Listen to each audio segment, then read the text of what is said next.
아침 목사에 오신 여러분들을 진심으로 환영하고 축복합니다. 사실 매일 아침 첫 시간 하나님께 드리는 게 쉬운 일은 아니죠. 그래서 정말 이렇게 함께 할 수 있든 하나님께 감사도 드리고요. 또 이렇게 함께 하려고 했을 때 하나님께서 우리 각자의 삶 가운데 특별한 은혜를 베풀 줄 믿습니다. 그런 믿음을 가지고 힘들지만 또 아침 묵상 늘 사모하는 마음으로 함께 했으면 좋겠습니다. 오늘은 요셉과 보디발의 아내라는 제목을 가지고 창세기 39장 1절부터 23절까지 말씀을 좀 더 살펴봤으면 좋겠습니다. 우리 12절부터 15절까지 말씀 같이 한번 읽어볼까요? 같이 읽도록 하겠습니다. 그 여인이 그의 옷을 잡고 이르되 나와 동침하자. 그러나 요셉이 자기의 옷을 그 여인의 손에 버려두고 밖으로 나가매 그 여인이 요셉이 그의 옷을 자기 손에 버려두고 도망하여 나감을 보고 그 여인의 집 사람들을 불러서 그들에게 이르되 보라, 주인인 히브리 사람을 우리에게 데려다가 우리를 희롱하게 하는도다. 그가 나와 동침하고자 내게로 들어오므로 내가 크게 소리 질렀더니 그가 나를 소리질러 부름을 듣고 그의 옷을 내게 버려두고 도망하여 나갔으니라 하고. 네, 오늘 본문에 보면 이제 보디발의 아내가 계속해서 요셉을 유혹하죠. 요셉을 유혹하는데 요셉이 어떻게 합니까? 이 유혹을 거절하자 보디발의 아내가 어떻게 해요? 이제는 음모를 꾸며서 요셉을 뭐하는 모습들을 보게 돼요? 핍박하는 모습들을 보게 돼요. 이것은 뭐 단순히 보디발의 아내와 요셉의 관계이기도 하지만 우리 믿는 사람들이 세상에서 경험하는 일이라고 생각을 해요. 세상은 우리를 뭐라 해요? 유혹을 해요. 유혹을 하다가 안 되면 뭘 해요? 핍박을 하는 거죠. 그래서 성경에 보면 때로는 가짜 천사의 모습으로 나타나기도 하고 때로는 우는 사자와 같이 나타나기도 하고 그래서 끊임없이 우리를 유혹하고 핍박하는 게 이 세상의 원리인 것 같아요. 그래서 그날의 요셉과 보디발의 아내의 관계는 뭐냐면 정말 이 악한 세상 속을 살아가는 우리 그리스도인과 세상과의 관계를 나타내는 거예요. 그래서 우리가 세상을 살다 보면 유혹이 있을 수 있습니다.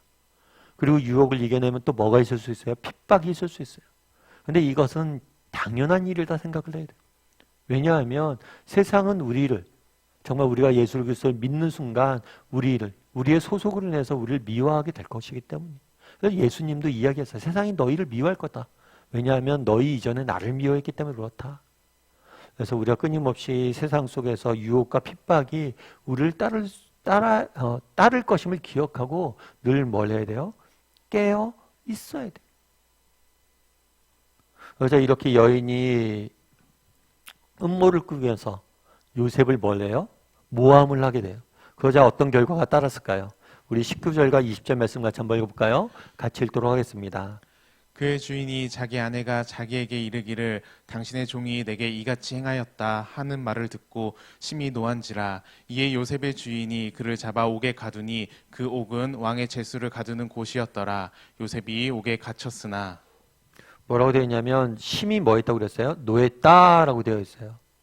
왜 노했을까요? 이 부분에서 여러 가지 해석이 있지만 이 보디발의 아내가 지금 이야기한 거잖아요. 요셉이 나를 유혹했다고. 그런데 이 주인 보디발은 알고 있었어요. 뭘 알고 있었을까요? 요셉의 아내가 꾸민 일인 걸 알고 있었어요. 왜냐하면 요셉의 평소 행실을 보았기 때문에 요셉이 결코 이런 일을 행할 사람이 아니란 걸 알았기 때문이에요. 정말 이 사람이 요셉이 이 일을 행했다고 생각하면 감옥에 안 가둡니다. 노예에게 인권이 어디 있어요? 주인의 아내를 탐한 노예요? 그냥 바로 그 자리에서 죽이는 거예요. 그런데 감옥에 가뒀잖아요. 그건 요셉이 이러지 않았다는 것을 안 거예요. 그렇다면 왜 감옥에 가뒀을까요? 사실 그렇잖아요. 보디발의 입장에서는 뭐예요? 아내가 그렇게 주장을 해요. 그렇기 때문에 아내의 편을 들 수밖에 없어요. 아내의 의견을 무시하고 노예의 편을 들 수는 없는 거잖아요. 자기 지위, 체면 때문에 결국엔 뭐라는 거예요? 아내의 이야기를 들어줄 수밖에 없는 거예요. 그래서 뭘 했다고 그랬어요? 요셉을 어디에 가뒀어요? 옥에 가두었어요. 그런데 여기서 재밌는 표현이 한 가지 더 있죠. 그건 어떤 표현이 있어요? 그 옥에 왕의 제수를 가두는 곳이었더라. 그 옥이 뭐예요? 왕의 제수를 가두는 곳이었다라고 이야기를 합니다. 그런 다음에 성경 뭐라고 얘기하냐면 21절부터 23절까지 말씀 같이 한번 읽어볼까요? 같이 읽도록 하겠습니다. 여호와께서 요셉과 함께 하시고 그에게 인자를 더하사 간수장에게 은혜를 받게 하심에 간수장이 옥중 제수를 다 요셉의 손에 맡기심으로 그 제반 사물을 요셉이 처리하고 간수장은 그의 손에 맡긴 것이 무엇이든지 살펴보지 아니하였으니 이는 여호와께서 요셉과 함께 하심이라. 여호와께서 그를 범사에 형통하게 하셨더라. 예, 우리가 39장 얘기를 이제 월화수 3일 동안 살펴보고 있는데요. 39장에서 우리가 주목해 볼 게 있어요. 그건 뭐냐면 여호와께서 이렇게 돼 있는데 요셉의 이야기가 성경에 꽤 길게 나옵니다. 그런데 이 여호와의 이름이 등장하는 것은 이 39장 밖에 없어요. 특별히 39장에서 몇 번 등장하냐면 7차례 등장을 해요. 그렇다면 왜 이 39장에만 여호와의 이름이 이렇게 많이 등장을 할까요? 아마 이거는 보여주는 것 같아요. 정말 하나님께서 지금 요셉의 입장이 어때요? 애굽의 노예로 팔려왔어요. 애굽의 노예로 팔려왔을 뿐만 아니라 뭘 했어요? 감옥에 갇혀요 또. 얼마나 낙심하고 절망 가운데 있었겠어요. 어쩌면 지금 상황에서 보면 뭐냐면 마치 하나님이 자신의 인생에 함께하지 않는 것처럼 느껴지는 그런 순간들이잖아요. 그러니까 의도적으로 더 뭐예요? 한 여호와가 함께 하신다는 사실을 강조하고 있는 모습들을 보게 되는 거예요. 오히려 더 우리가 고난 중에 있을 때, 그때가 언제예요? 그때가 하나님이 더 우리에게 가까이 나오시고 또 우리 가운데 뭘 하시는 시간이에요? 일하시고 우리의 인생을 다듬으시고 우리의 인생을 빚어가는 시간이란 거예요. 23절은 맨 마지막에 오늘 39장은 뭐라고 끝납니까? 이는 여호와가 요셉과 함께 하심으로 여호와께서 그를 범사에 형통하게 하셨느니라. 범사에 형통하게 하셨다. 목사님 이상하지 않아요? 범사에 형통한데 왜 노예였다가 감옥에 갇히고 뭐 온갖 나쁜 일이 다 일어나잖아요. 좀 살만하면 안 좋은 일이 생기고 좀 살만하면 안 좋은 일이 생기고 이게 뭐가 형통이에요? 라고 이야기할 수도 있죠. 앞서도 얘기했지만 이 형통은 뭐냐면 하나님의 계획이 이루어진다는 거예요. 아까 그런 얘기를 했잖아요. 하나님은 어떤 계획을 갖고 있어요? 하나님은 요셉을 애굽의 총리로 세워갈 계획이 있어요.